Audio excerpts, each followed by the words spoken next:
Hi, my name is Chloe and I'm a bakery clerk at the Market of Choice in the Cedar Mill area, and today we're going to be talking about baking in season of the month of January.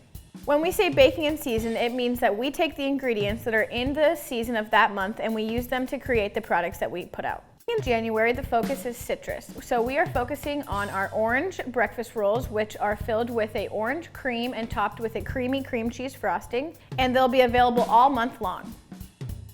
Another one of our baking in season is the signature cake. It's a chocolate cake with a chocolate cream cheese filling. It has a white buttercream frosting on the outside and it's finished with a chocolate cream cheese border and chocolate decor. In addition to our baking in season, we like to cater to the diets of our customers, which means that this month we'll be featuring a chocolate almond keto-friendly cheesecake. Our keto-friendly cheesecake is made with velvety chocolate and a chocolate almond crust. It is topped with chocolate ganache and then sprinkled with slivered almonds. Stop into the Market Bakery this month of January and let us make your life a little sweeter.